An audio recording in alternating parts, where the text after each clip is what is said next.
Pluto. When most people hear of this archetype, they freeze in their tracks. Even people that don't know too much about astrology, when they hear Scorpio, they know there's some intensity in the air. This is the area of astrology where we experience deep transformation, sometimes dramatic transformation.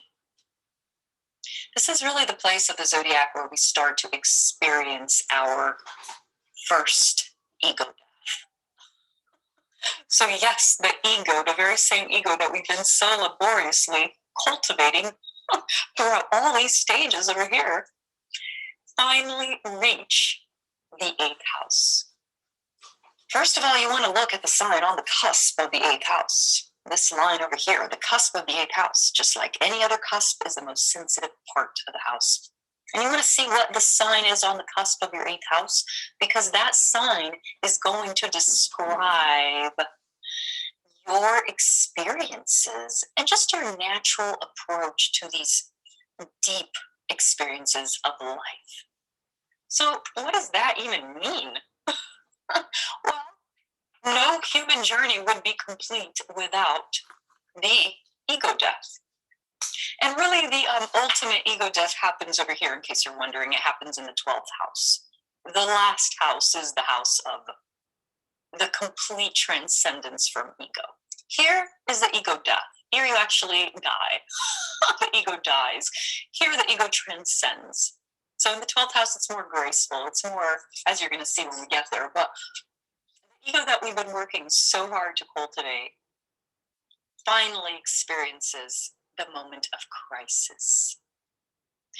And I don't want to scare you off here. We all have an 8th house. Nobody's immune. We all have Scorpio somewhere in our charts. And we all definitely have Pluto somewhere in our charts. So this is an energy that we all work with. And at different stages of our life, the 8th house becomes active. Or we have planets that transit and enter Scorpio for us in our charts, or progression. So not to mention Pluto as well. So there is a very important function of this archetype in the chart. Now, most people cringe when we get to this 8th house Scorpio area because it's a very uncomfortable place. And people that have a lot of Scorpio in their charts, or strong Scorpios, or strong 8th houses, will attest to this. I always say that when it comes to the 8th house, what doesn't kill you makes you stronger. And so it is that people with a lot of Scorpio, with a lot of things in the 8th house, these can be some of the strongest people out there. Because this is their known and familiar territory, is the territory of intensity of experience. And a lot of times this involves crisis. The overall energy really is about power. It's about mastery, but it's a very different level of mastery from Virgo. Virgo is very much about self-mastery, but it's a very practical level of self-mastery. It's a very logical one, a very reasonable one. The self-mastery that comes in Scorpio, it's like beyond your doing. You don't choose. It happens to you, and you have no other choice but to survive, and then at some point you thrive. And just like that good old saying goes, what doesn't kill you makes you stronger.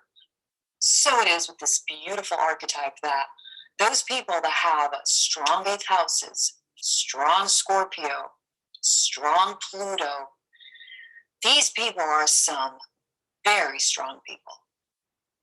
Now, of course, it depends a lot on the person's stage of evolution, of awareness, how they experience that power, how they express that power. Because we know that when it comes to this archetype, it's black or white. So if we're dealing with power here, which is one of the most predominant themes when it comes to this archetype, it's one or the other. So first of all, it's just really either ruthless power, like we can find some of the most intense experiences here with Scorpios. I mentioned this in another video as well.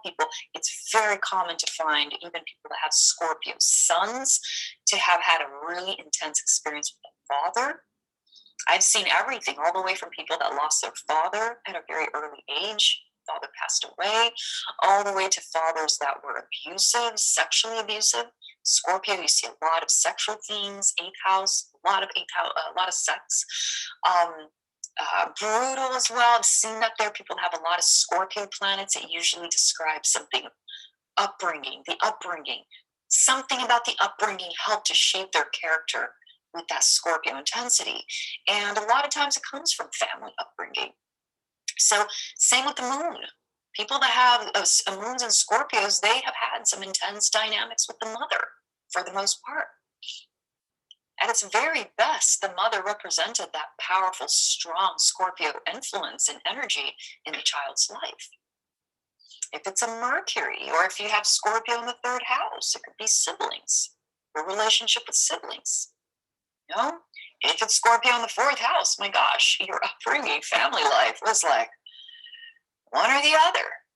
You know, wherever you have Scorpio in your chart, wherever Scorpio is in your chart, this shows a level of intensity and depth that is greater than any other place of your chart, except for the eighth house, if you have a lot of stuff going on there, because it's the same archetype. But the house that has Scorpio in for you, it's a house that you are meant to go deep. If it's a spiritual house, my gosh, you have the ability to go very deep. And the deep of Scorpio here is not like the pretty roses, flowers, fairies type of. This is like, do you want the real truth? The rude awakening to Scorpio. And if it's more of a practical house, then maybe you're supposed to have deep experiences in that area of your life. If it's on your midheaven in your 10th house, this is definitely a place where you as a soul, you want to experience intense levels of power and mastery over your given field. You know, so wherever Scorpio is in for you, it denotes a level of intensity and depth of experience. There is a connection with the house. If it's a second house, it's a house of money. That for better or worse, it's one or the other. It can be like this lifelong journey between swinging back and forth, one and the other, one or the other, one or the other, of these extreme polarities in your life in that given house. People that have a rising or an ascendant, Scorpio, these people, they project this intensity. When it shines through the rising, it's like the person brings this Scorpio energy into wherever they go. So even if they're like really mellow people, actually, if you have a Scorpio rising, you exude this charisma, this passion, this intensity, or the ability to tap into really deep levels of the human psyche. These people are usually either interested in, or at the very least, they're interested in. If not, they've already studied and dabbled into some of this, like work with the subconscious, magic, or occult things. They have a very powerful presence. To have a Scorpio on your rising, this is pure power.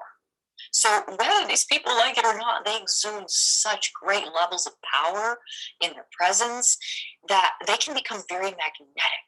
This is a very magnetic sign. A sun in Scorpio as well. You know, you project the Scorpio energy into your field. And with the moon in Scorpio, this becomes a very internal part of your nature. And moons and Scorpios, they feel a lot. And it's really tricky for them because they have such a powerful inner world. And depending on how the rest of their chart is configured, it can be difficult to integrate in the world. For example, people with a Scorpio moon, or even a Scorpio Mars or Venus as well. These people, they need to connect with others on a deep level. They cannot stand superficiality. Superficiality for eighth houses and Scorpios, is unacceptable. They don't even know what that means. These people are like, they're really extreme in intensity. And so people that have a Mars, Venus, and Mercury in Scorpio as well, Moon in Scorpio, these people, they need to bond and connect deeply with others. If it's a Mercury, it's through their speech, through their interactions, and they can't even help it, but they speak with such powerful tones, for better or worse, whether it's an argument or whether it's sharing your message, it's delivered with power. And their thinking process is really intense as well. Mercury's and Scorpios, they're like eighth houses too. They're the detectives. The eighth house and Scorpio, this is the detective. So with a Mercury and Scorpio, Mercury in the eighth house, these people will pierce through and they will see beyond any bullshit. No use in lying to a Scorpio, Mercury and Scorpio. Mercury in the eighth house too. It's like these people just know. And they have very sharp intuitive abilities. Let's remember that Scorpio is water, and all the water signs are very intuitive. Venus and Mars, like I was saying, Scorpio, and especially the moon, they need to connect with others on a deep level. This is just part of their personality. So especially moons and Scorpios, it can be really challenging because the rest of the world, generally speaking, they're not as deep as Scorpios are. And they don't really see the world the way that Scorpios do and the way that the eighth houses do. There is intensity. And this intensity can allow them to go very deep in love, in research, if it's a Mercury, in business, especially if it's a Mars. Oh my gosh, a Mars in Scorpio is so strong. Mars is already about energy. And you pair that energy with ultimate power. Wow. This is power that defies the gods. It transcends all the realms. And it's kind of like, I'm going to die. I'm going to go through the death so I can be rebirthed. And then nothing can stop me. Nothing will stop me. That's the energy of Scorpio in eighth house. And it's serious. It's serious. So the reason why I'm starting off with the general energy here of this archetype is because, maybe you don't have anything in Scorpio. Maybe you don't have anything in the eighth house, but you will have through a progression, a solar return. Maybe you're going to have a super active eighth house in that solar return, or lunar returns are a little less. It's just for a month. But when you have strong energies concentrated in Scorpio and in the eighth house, whether it's your natal chart or a cycle that you're going through, there is a focus on intensity of experience. So if you're going through a cycle that year that has focus with Pluto, eighth house, or Scorpio, maybe that year is going to bring some intensity in your life. We do have cycles, and part of our cycles do include the crisis, because the crisis is what helps us grow, and it is the part that brings us the transformation. Like, everybody wants the aftermath of it, but nobody wants to go through the tunnel to reach there. So look at Scorpio as being that tunnel when you're going through a cycle, okay? And the tunnel's like, if you have to go through, you have to go through, and you have to know that in that tunnel are gifts that are literally going to make you invincible. Or at least that is the purpose of it. So if you're just having a cycle and you're just having a phase with it, it's temporary. And understanding this archetype will help you understand what you're looking at. It will help you also comfort someone if you're giving someone a reading and helping them understand why it is that they're experiencing that. And if you have it in your birth chart, this is an energy that you need to understand. Because it doesn't mean that your entire life you're going to be experiencing trauma or crisis. No way. My gosh, I mean, people that have stuff in Scorpio and in the eighth house, it's like when they cross that threshold, this is the unstoppable phoenix here. So this archetype's energy is so important to understand so that we can integrate it.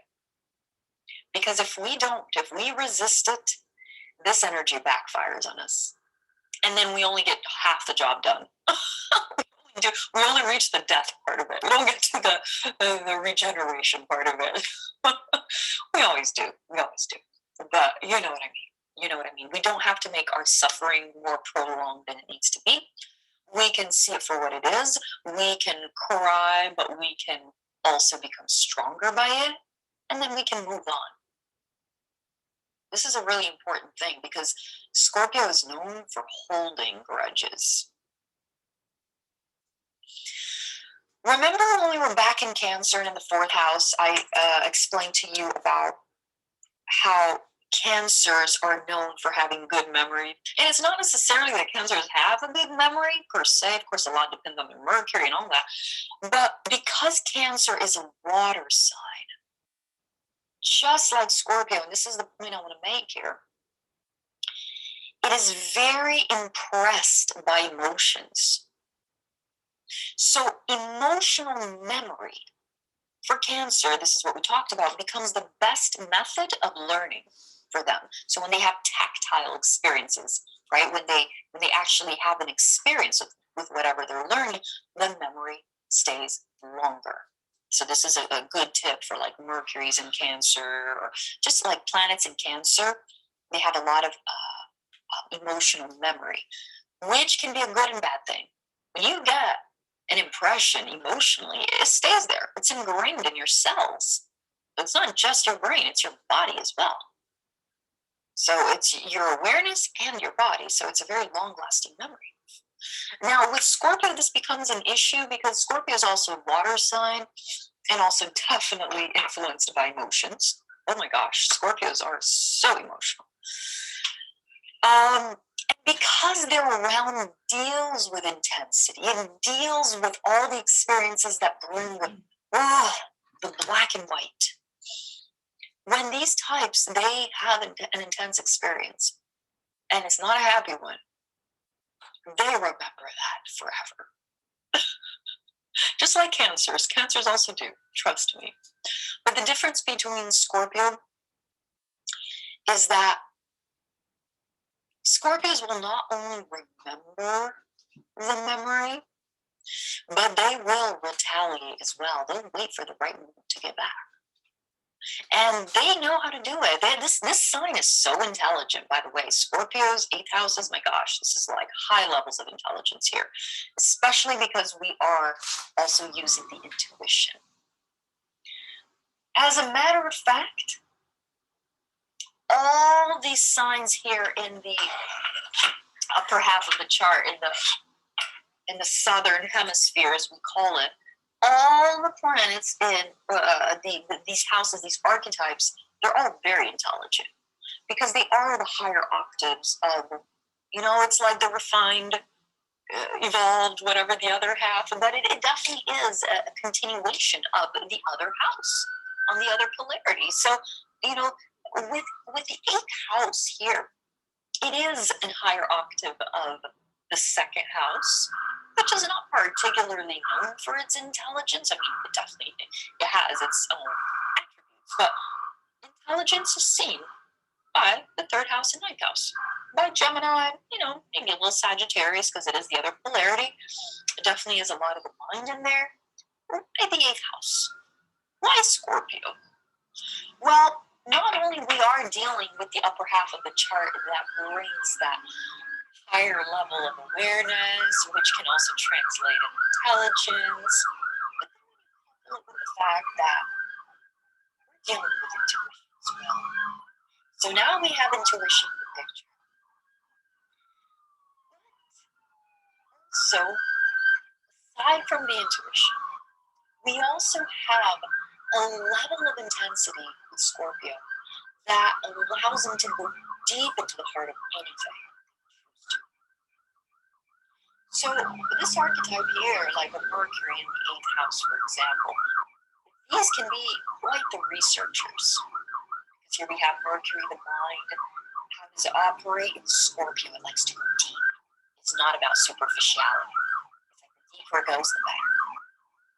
So a Mercury in the 8th house or Mercury in Scorpio, it's like when they're passionate about something, they'll dig deep.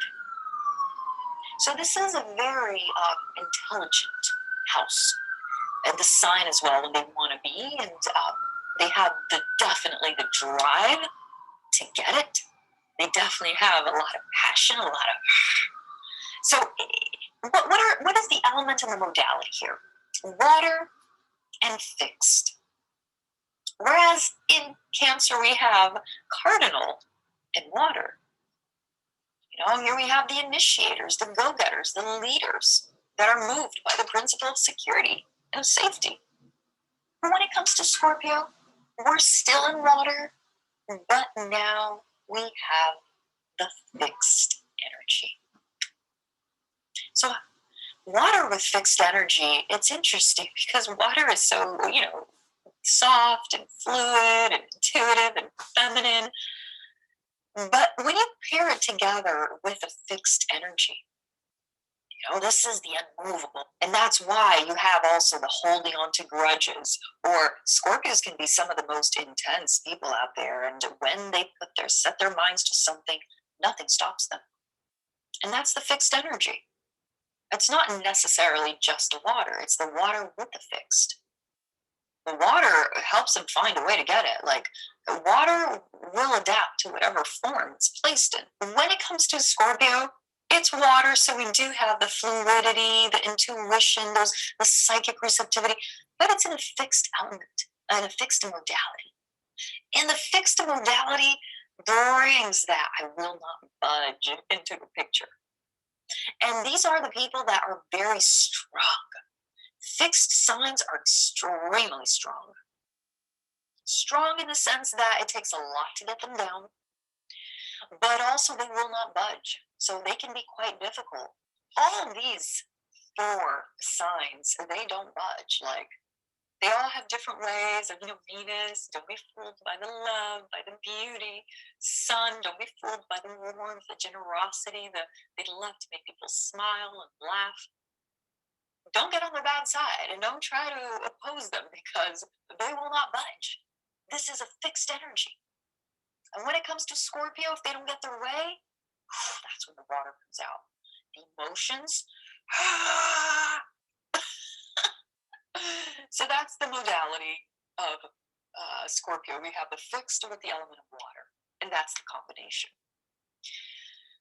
So we know that Scorpio is extremely intense, but they do have an incredible levels of willpower, determination. Like I said, anything in Scorpio, if you have anything in Scorpio, that planet of yours has a lot of strength. Even if it's the moon.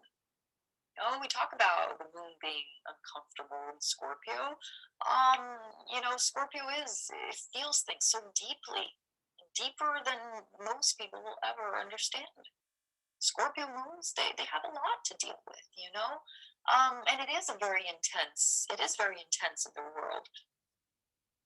But at the same time, they still have access to that willpower, to that strength, to that unending reservoir of power, emotional power. These people, they can go through a lot in life and just become stronger and stronger from it.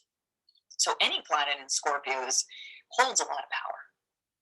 Now, whether you are in touch with that or using it, that depends a lot on where you're at in your life, the rest of your chart. The planets in Scorpio will bring power and intensity. That power comes through in their presence. Of course, especially if it's the ascendant, especially if it's the sun, these more obvious placements, but really anything in Scorpio will transmit some level of that magnetism, of that power. You can know a Scorpio just by their face.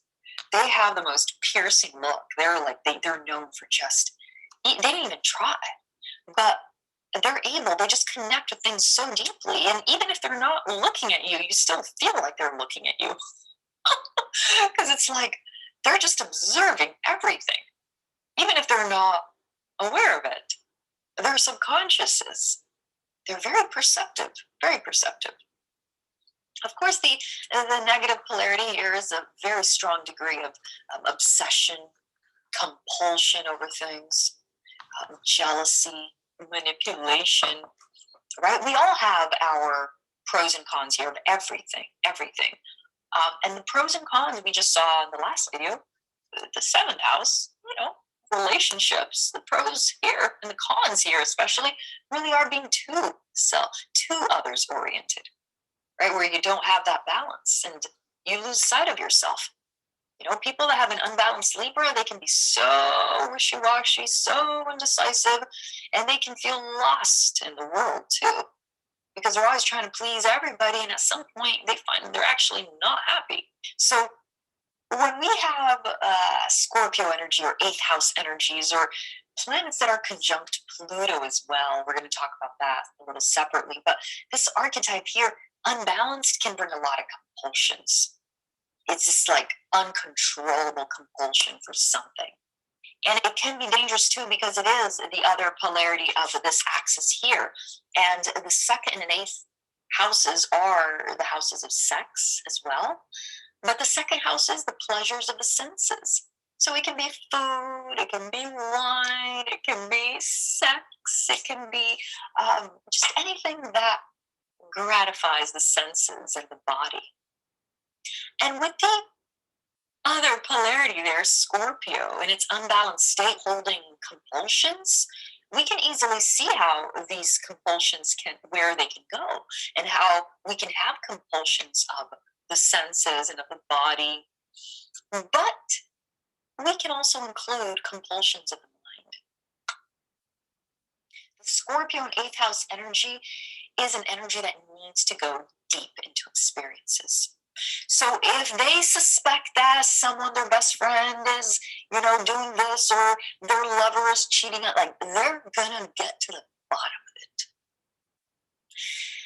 And in this sense, the compulsion of Scorpio and eighth house can backfire on them, because here we can start opening Pandora's box, and it's almost like Scorpio doesn't know when to stop, and we just keep digging deeper and deeper and deeper, or they don't stop until they find something. And if there's nothing there, and they start, but I know, and then it goes there.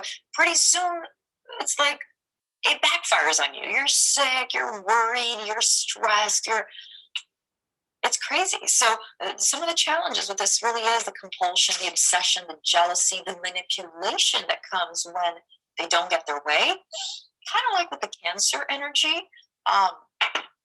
The Cancer energy, if they don't get the way, they can throw fits. But because they're also emotionally aware, they can easily use that to their advantage too with other people, and sneak their ideas or their way and get their way around like that. And Scorpio is the same, but a lot more intense, because Scorpio has power over the psyche. This house here, the eighth house, is the house of psychology, as you're going to see. So they do have a level of not only intelligence, like we saw, passion as well, but also the ability to connect with others on a really profound level. Not just mental, this is like subconscious stuff here. You want to know the pros and cons of this archetype, because sometimes you will experience one and other times you will experience the other. Okay, sex. When it comes to sex, there is no other archetype that better represents sex than Pluto, Scorpio in the eighth house. Now, of course, its other polarity, Venus, second house in Taurus, absolutely as well. It's the same polarity. But the sexual experiences with this archetype, they seem to be more prominent in our lives. What do I mean by that? A solar return, for example, with emphasis on the eighth house versus the second house. These are sexual experiences that are usually a lot more memorable. So this archetype is very sexual in nature. It has strong sexual urges, very strong. But the difference between the sexual urges from Taurus in the second house and Scorpio in the eighth house differ in the sense that the sexual experiences that happen in the second house is for the pleasure. It's for the senses, it's for the body, it's just to experience that, the pleasure aspect of it.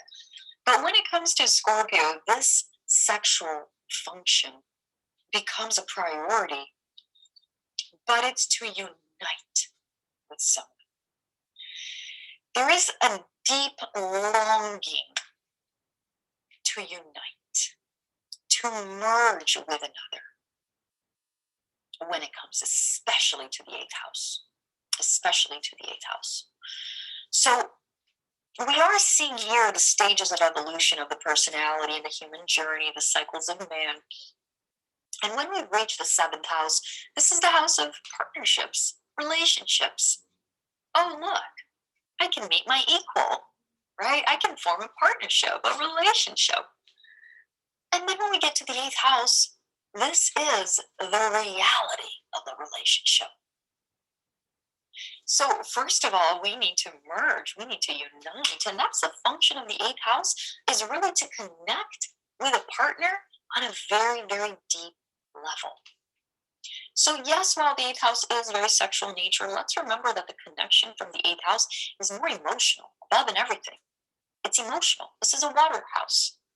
So whenever we see planets and transits and progressions and things happening in the eighth house, we know there is, at the very least, a deep bonding experience with someone that we're ready to experience. And because Scorpio is black and white, okay, there is no gray zone here with Scorpio. When we're talking about merging with someone, this can be either polarity. This can also mean, this is where we have the divorces, the two polarities, the sexual union, the sexual merging, the emotional bonding, but then we also have here the dynamics, the other dynamics of parting ways with the other. Here's where we get to experience all of it, the good, bad, and the ugly, but it's with the other. And when we have focus here, it's like our senses get triggered and activated, our pheromones get activated, looking for someone to bond with, to unite. We start to crave that experience of bonding and uniting. And most times, like if you're getting a solar return, for example, with a lot of emphasis here in the eighth house, this most likely will bring someone into your life that you will have this experience with. I've worked on charts. I can't even tell you, like so many different stories and scenarios, like all the way from people that are married that, oh my God, like this person just showed up in my life, like, and the sparks are flying, the chemistry is just like, what do I do? All the way from people that are single, but it is a place of deep merging with another, deep intimacy. This is also the place where we can experience betrayal, okay, and all the dynamics of bonding with someone. If you have the nodes here in the eighth and second house, or in Scorpio and Taurus, this is a big theme of trust for you. Because this axis is the axis of bonding with another. In Taurus, in the second house is sexually. In the eighth house and Scorpio, yes, it's sexually too, but above even sex, it's the emotional bonding, which is even deeper. So when you have the nodes there, there's a serious theme of trust that you're working with here to learn how to open up again. And it's interesting, it's intense. So Scorpio is the one or the other of the bonding, and maybe both too. But on some level, there is a degree of power that you need to experience through that situation. At the end of the day, the Scorpio archetype is about mastering your power, gaining your power, exploring your power. And a big part of that comes from the contrast, experiencing the other polarity, which is complete disempowerment.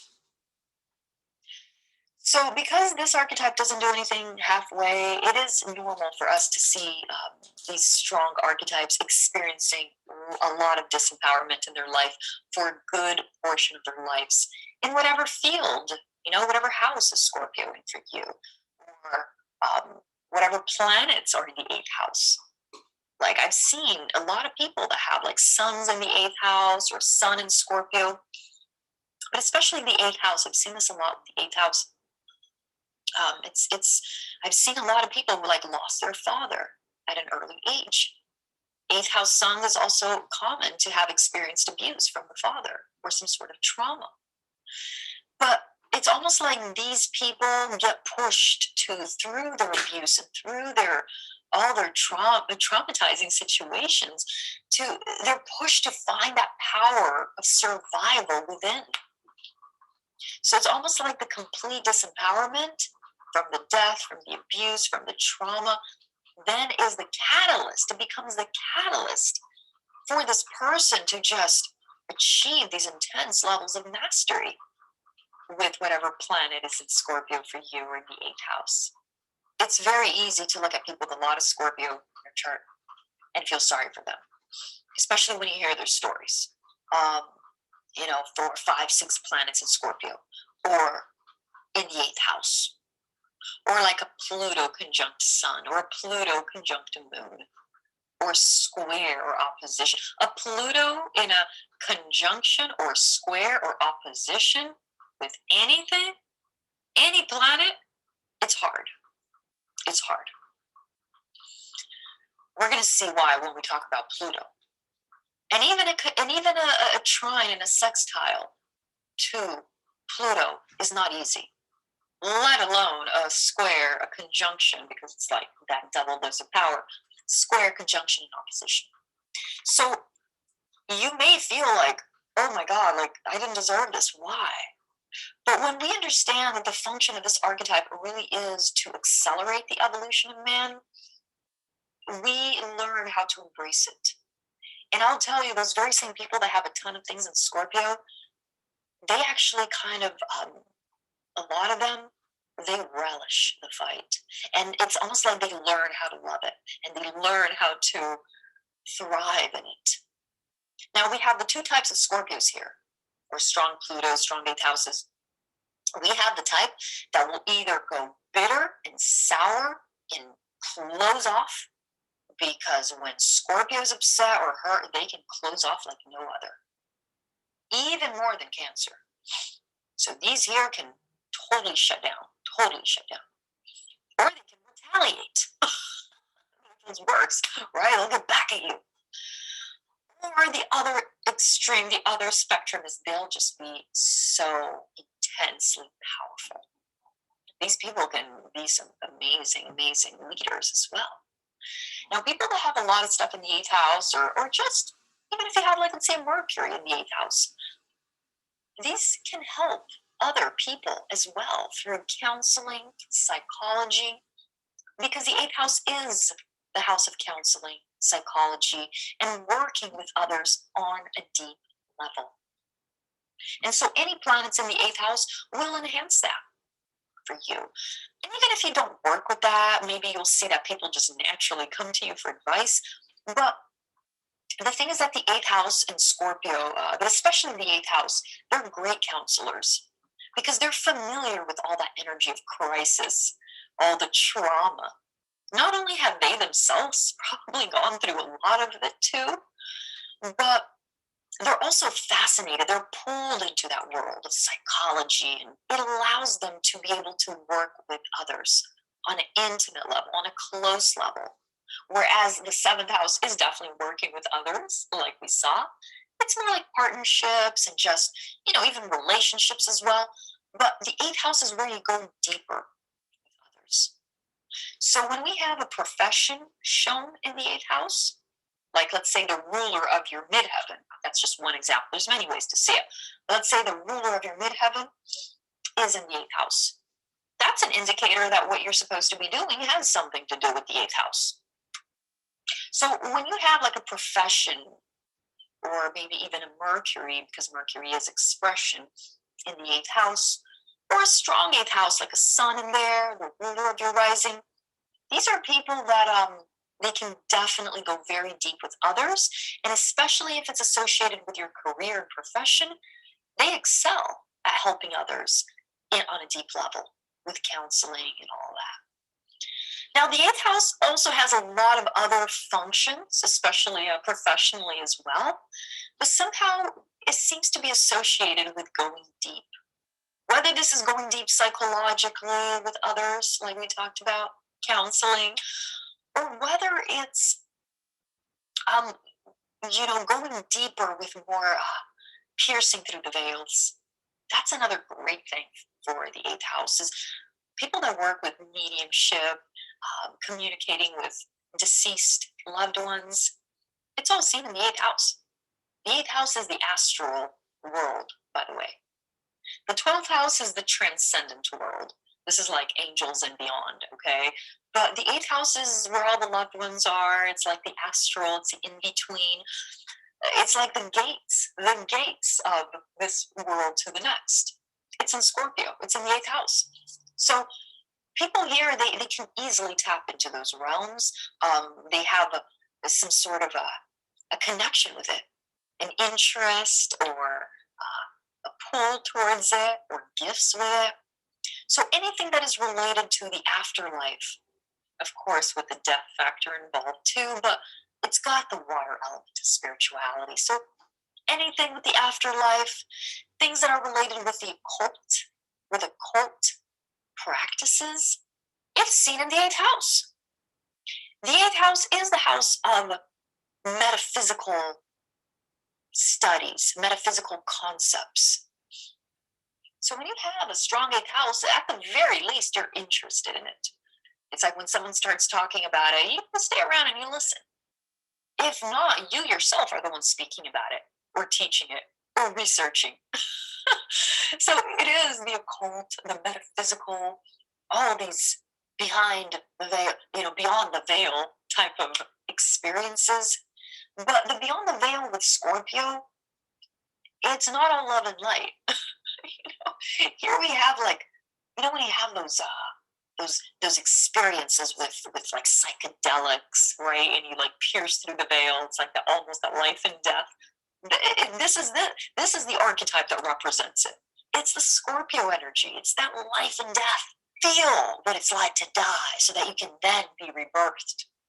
And those experiences are really Scorpio in nature and really eighth house as well. So this is a lot where you can find, practices like that. Practices with psychedelics and just a lot of things that take you to the edge to experience life. And so then when these types, they come back from the experience, or they come back from the adversity, the crisis, the trauma, the near death, quite literally, experiences that some of them have, these people, they come out feeling stronger than ever. And they are unstoppable. It's intense. It's intense. So metaphysical studies, right? Occult practices, hidden knowledge, and mysticism as well. These are all things that intrigue them, But it is a place of deep, deep soul urges. These are urges that are like beyond the human control. This is beyond your personality. As you're going to see, Pluto is a very, very spiritual planet here. So Pluto belongs to urges and desires from the soul. So yes, we experience it in the human body, but it's not necessarily something that we develop here as a human. We come with a specific intention of having Pluto somewhere because that's the soul's urge to experience that. And Scorpio brings that same energy. Eighth house brings that same energy. It's like beyond your control. When a crisis comes, you don't have a chance to say, oh, can we just wait another year? Or no, I'll pass this one up. When it comes, it comes. Some keywords here for the eighth house: banking, debt, credit, anything related to money. Okay, so here are the keywords of like money: banking, debt, credit, and taxes. Along with hidden knowledge, mysticism, metaphysical themes and topics, and just occult knowledge, occult practices. These are all seen over there. But the reason why I talk about money here, money, is because it also is in the axis of money. And the other polarity is seen here, the second house. But this is money in your pocket. This is money that you earn. This is money from your work. This is real practical money. It's your goods, your assets. And then in the other side, you have the shared resources, which are very emotional in nature, but also get translated into the physical. So when we are based on that principle, we can then look at the branches that come from the resources and sharing that with another. And here we have the banks, the credit, the taxes, the splitting of goods, the joining of goods. It's all here.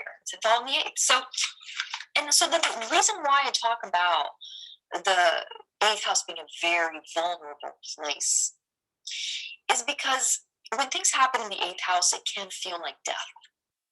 It really can. Even when you fall in love, and it's very deep, or when you connect with another, the type of connection that happens in the eighth house is not fairy tales. This is like you connect with someone, you bonded them on a deep level, whatever it is, it's intense, and it's not a bed of roses. It's not easy. It's not all love and light, and it's not meant to be, because here you are meant to experience the dynamics of intensity through union with another.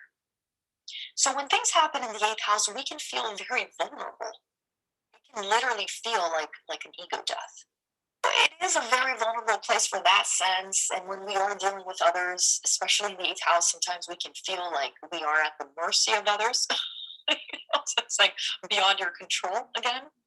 So whenever I see something happening in the eighth house, it's almost like you just kind of want to let the person know that this is a cycle they're going through, whatever planet it is, whatever cycle it is, and this is something that is asking of them to reach deep within, deep within. The deeper you can go, the better. Okay? When you're having something, a progression, a transit, a solar return with emphasis in the eighth house, know that there's something inside of you that wants you to dig deep, deep for that power. And this is a power within you that you didn't even know you had.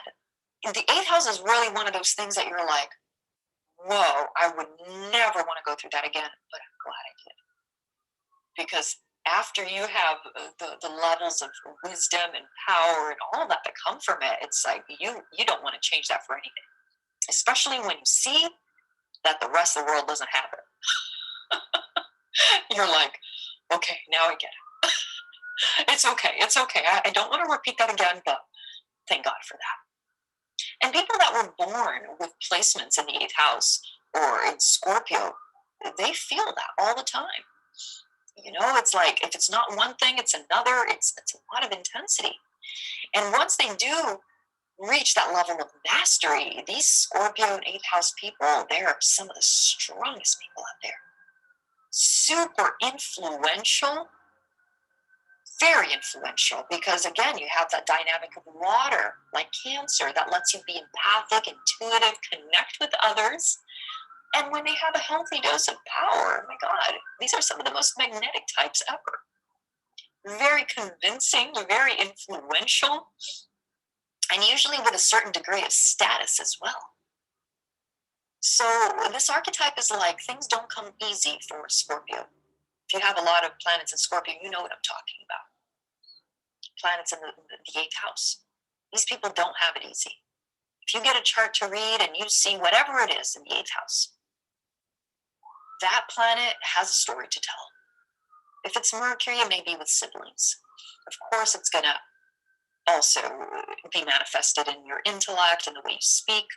Maybe you don't have siblings, but it is intense. If it's Venus, it's women, relationships in your life, sister, maybe a daughter. It's intense. Maybe you've experienced and it can go in both ways too. Maybe you've experienced a lot of intense relationships that are one or the other. It's never just one. It's never just one. But with Scorpio, it's just the two extremes. There isn't so much of that in between. So you just go back and forth between both of them. And if it's Mars, for example, that can be a little more dangerous. because like a Mars in Scorpio, or especially Mars in the eighth house, these people are very powerful, by the way, very powerful, very powerful. But a Mars in the eighth house could have an implication of abuse, or some ruthlessness involved as a child. So these combinations, when you see people with a lot of Scorpio, with a lot of focus in the eighth house, you know that these people have gone through a lot, and whatever planet is in there is definitely feels things very deeply. But on the other hand, it is also capable of a lot. It's capable of so much power, so much power. And like the phoenix, it has the ability to transcend and rise from the ashes, from the death, like no other. And this is why there is a degree of invincibility with Scorpio, with the eighth house. There's a degree of invincibility, because this invincibility, Pluto as well, trust me, Pluto as well. After all is said and done, when you're able to reach your power, and especially the power that comes from Scorpio after you die, what, you're gonna die again? You know what I mean? And this is my point. It's like, you're not scared of death anymore. All right, you already died, big deal, so what? Now what? And that is where and how these people become invincible. So it is an interesting archetype to deal with here, and it definitely is not for the faint of heart. But we all have a Scorpio somewhere in our charts, and we all have an eighth house, and we all have a Pluto too. So it's good to know what this archetype is about and what it's for, because it's going to be active in your life. And Pluto, part of the same archetype, will bring that same level of intensity to whatever it touches in your chart. It doesn't matter what the aspect is. Pluto, when Pluto comes, it comes big. And along the same lines of Scorpio in the eighth house, Pluto's purpose is really to bring that ultimate level of power in your life. If it's in the natal chart, this is especially in the natal chart, okay? In the natal chart, someone's Pluto will indicate their greatest life lesson, and not necessarily a lesson, but an experience that the soul wants to have, to be able to transcend, to be able to regenerate, transform, and then rise like the phoenix and become invincible. That is the true purpose of Pluto, is to bring that feeling of invincibility and power. But because people don't know that, I didn't know that when I looked at my chart and I saw, oh my God, Pluto's in my 11th house. Oh my God. This is where I experienced my greatest levels of disempowerment, is within the community. So I hid. I got so bullied. My God, that Mars in my descendant that I have, completely. I was so bullied when I was younger, and persecuted and all of that. When you have a Mars in the descendant, it's like either you are the abuser or you are the victim. I was a victim. I was so bullied. By the way, I have a Venus and Mercury in the eighth house, and they're both heavily afflicted. That means they're receiving a ton of squares from all the planets in the 11th house, which is my experience in the cult. So it goes to show, like, my poor little Venus in the eighth house, like, it's gotten really traumatized. And that Mars on the descendant is showing the aggression, the bullying, all of that. So, of course, with the Pluto in the 11th house, my trauma was there. And I hid, and I don't want anything to do with people. Like, oh my God, like, why do people attack me so much, And of course, I have my own stories and my own lessons, but like, that's how it was before. And when I saw that I had Pluto in the 11th house, when I started learning astrology, I was in my phase of hiding. When I saw that, and I was like, what? I meant to experience complete empowerment in the community setting? You gotta be kidding me. No. I'm like, no way, get me out of here. Like, this is not negotiable. And this is kind of like the experience that you may have, or other people may have, with their Pluto placement. Because Pluto in your chart will show you that part where you're like, hell no, this is trauma. This is, for the most part, something that you feel is a blockage, but it's much more than a blockage. You literally feel a crisis and trauma wherever your natal Pluto is at. Sometimes it's a little more silent. It's in the background. You don't have a specific story to connect with it. But if it's there, there is an energy there that brings that feeling of disempowerment somewhere in our life. If it's in the second house, if you have Pluto in the second house, it's with values. I can't tell you how many times I've seen people that, yes, literally with money, they struggle with money and all that. But I've also seen some people that disguise it really well. And that actually go under the disguise of being like, I don't need any money. I don't need anything. I'm fine with what I have. And they like really try to live with very little. Or these people can also project it in values with others, like low self-esteem, because the second house is a value. So where Pluto is, it will be a place that you will experience disempowerment in your life. From a soul perspective, it's where you need to focus on complete empowerment. And you will reach complete empowerment if you're aware of it. There are people that go through their whole life, sadly, with the whole disempowerment of Pluto. These are people that are not really moved to grow. But it's not easy. But to some degree, let's say a Pluto in the second house is the soul wanting you to experience complete disempowerment and the complete empowerment in that area of your life, of values, of money, of self-worth. And some people will deny it. And the reason why I say that is because it doesn't matter where it's in your chart. Even if it's in the 11th house. My God, I went through denial for a long time. For a long time, I did not want to accept it. I did not want to accept that I'm supposed to focus on the community. And this is really the ultimate reason why I ended up creating a Facebook page. I didn't even have a Facebook page. And that's how traumatized I was with the community. I got Saturn there too, by the way. So it just amplifies the lessons in there for me. When I saw that, I was like, no way.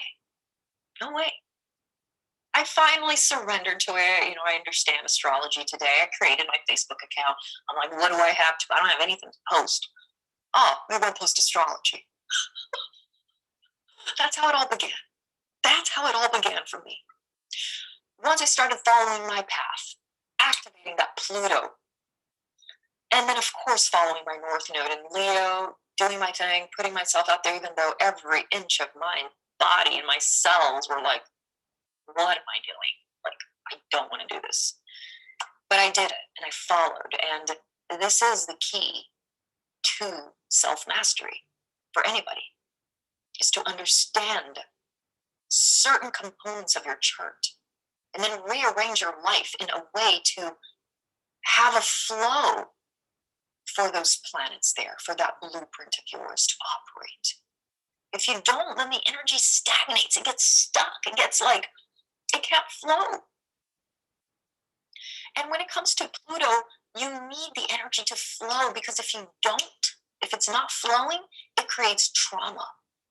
And this is the area of the life. If it's a Venus, if it's a Pluto conjunct Venus, then these are the people that are like, I don't want a relationship. I'm fine without a relationship. Remember, Pluto can be in denial because it's really powerful. You don't want to look at it. It's the most difficult thing for me in readings, is to talk about people's Pluto. It's the most difficult thing because it's the most important part of their chart.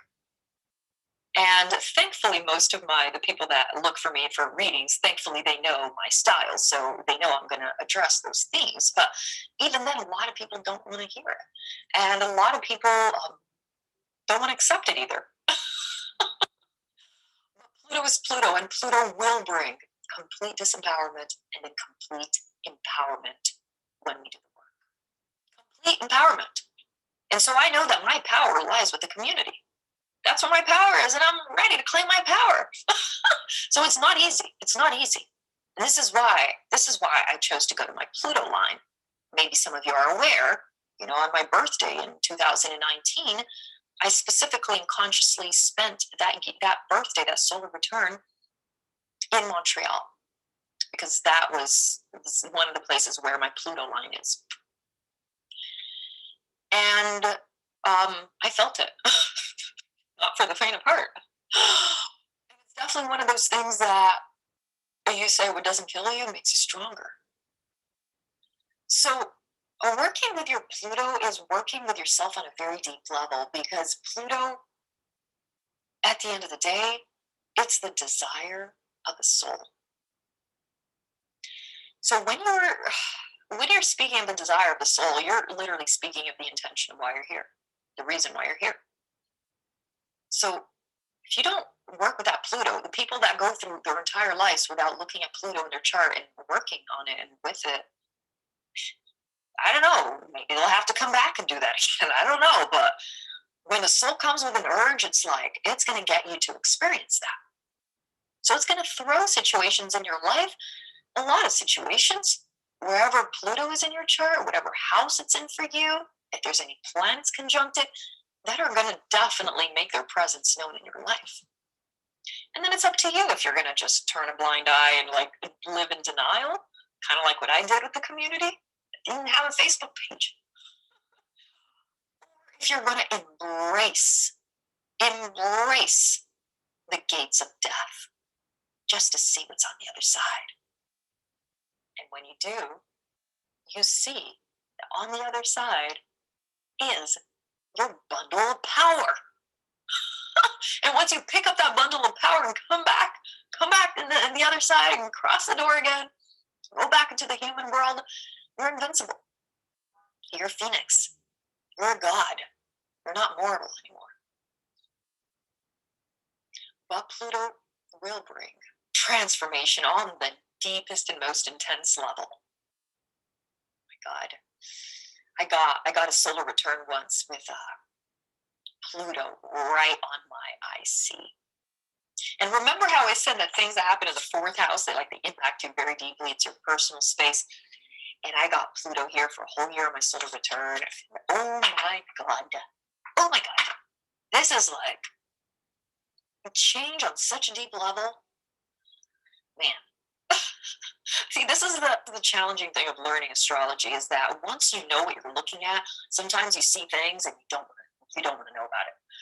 And when I saw that Pluto on my fourth house, I was like, every month of the year, I'm like, is it this month? Is it this month? Is it this month? And I lived a whole year with that suspense, and it's terrible.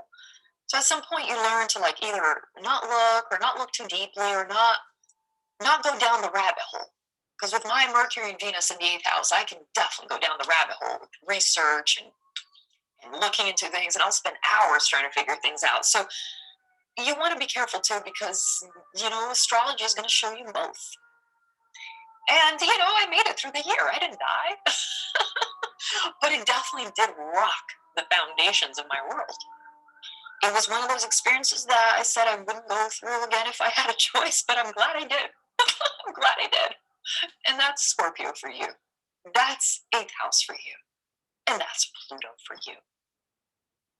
So if you have, let's say, transiting Pluto is going to conjunct one of your natal planets, there's going to be some deep, deep experiences to be had there with that planet. And just know that there are deep levels of power that you are ready to access in regard to the planet that it's going to conjunct, the house it's in. It's big. It's big. Pluto will show you some things that can be psychological in nature, some psychological issues and themes that you are working with in this life. And that's why Pluto can be tricky to deal with, in the sense that people can be in denial of it, because they're psychological issues. They're not necessarily very obvious. They can be, absolutely, but they stem from the psyche. And obviously we know, ultimately they stem from the soul, but it's very deep. So it's like these themes arise for you to work with. And the themes that come with Pluto, they are things that we're learning how to work with here, because it's a part of the soul. The soul comes with this urge to experience, this curriculum. And of course, there's many different ones, but the Pluto curriculum is the ultimate objective here. So Pluto will bring a highlight here in psychological themes or issues that you're working with in this lifetime. But at the end of the day, its function is to have us, like I said, dig deep, right? Reach deep is what I wrote here, to reach deep into our core and then get in touch with our inner power. So that's the purpose of it. That's the purpose of it. And because Pluto is so deep, so unconscious, it becomes even more important for us to work with it. Because if we don't, it's one of those things that for the rest of our life, it's just that thing that just consumes us alive, that just eats us alive. And so Pluto, 8th house, this whole archetype, Scorpio, it's a very intense energy, but especially when it comes to the planet Pluto, this is a very unconscious urge that comes from the soul. So it is something that can, on one hand, bring some of our deepest insecurities. Wherever Pluto is in your chart, house it's in. If it's in the 7th house, it's relationships.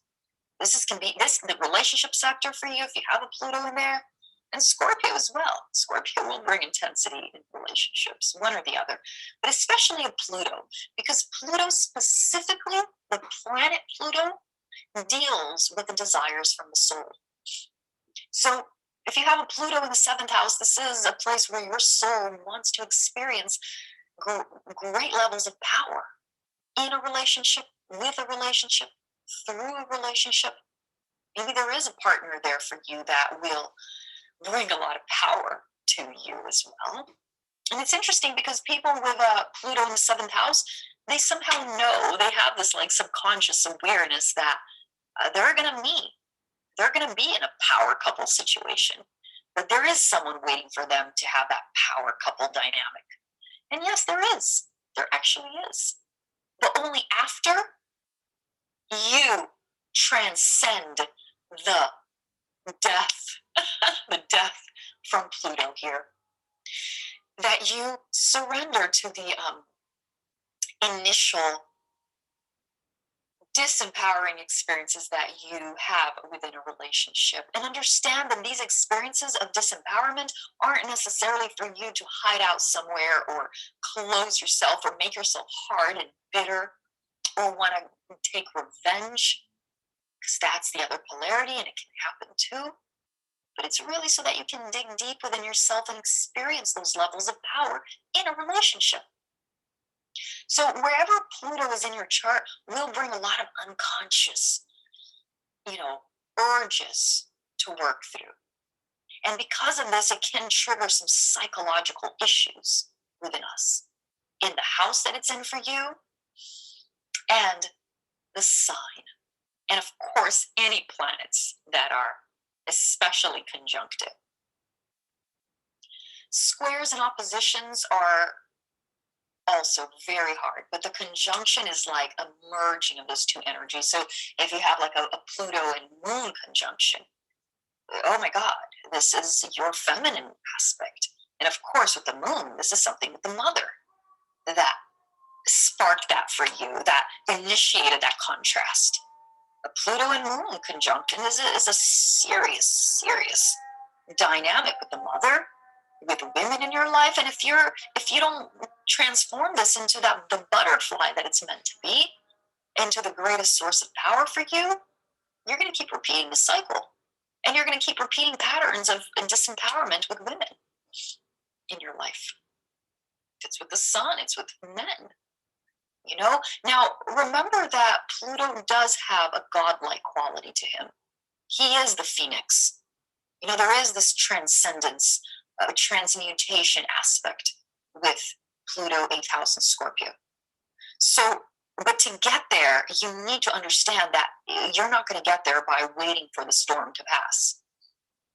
Of course, if it's a cycle, of course, everything is about timing. But You're not going to get to the accessing the power by crossing your arms and waiting for the storm to pass. When it comes to Pluto and the eighth house, this is about really realizing on a psychological level what's happening, on an emotional level, and know that there's something in there that wants you to reach deep and dig deep. And you can. If there's any sign that can do it, Scorpio. This is water with fixed energy. You're meant to go deep. You're meant to go deep. And when you allow yourself to do that, you feel so liberated, which is the next archetype we're going to see.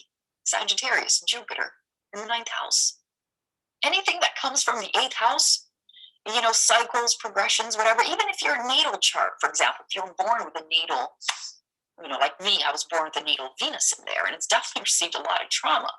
But my progressed Venus, which is the cycle of my Venus, at some point it left my eighth house.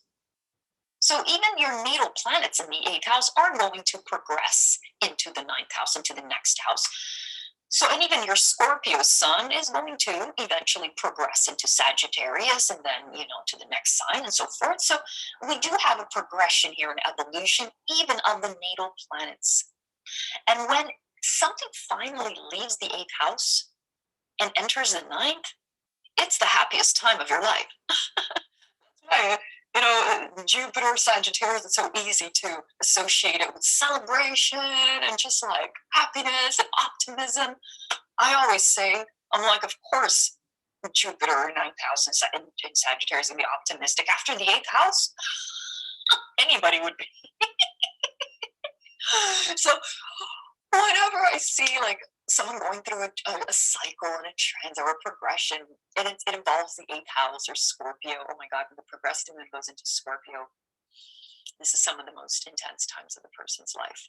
You need to understand that this house is going to be intense, but when it leaves, this is the glory that we've been waiting for, as we're going to see next with Sagittarius. Sagittarius is very powerful. It's the power that comes after the transformation. So, before we get there, we got to go through the gates.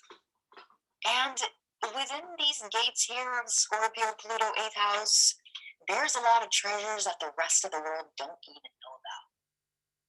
And only a good Scorpio or 8th house archetype, Pluto, will understand what I'm talking about. It's almost like there's this archetype here, Scorpio, Pluto, 8th house, and then there's the rest of the world.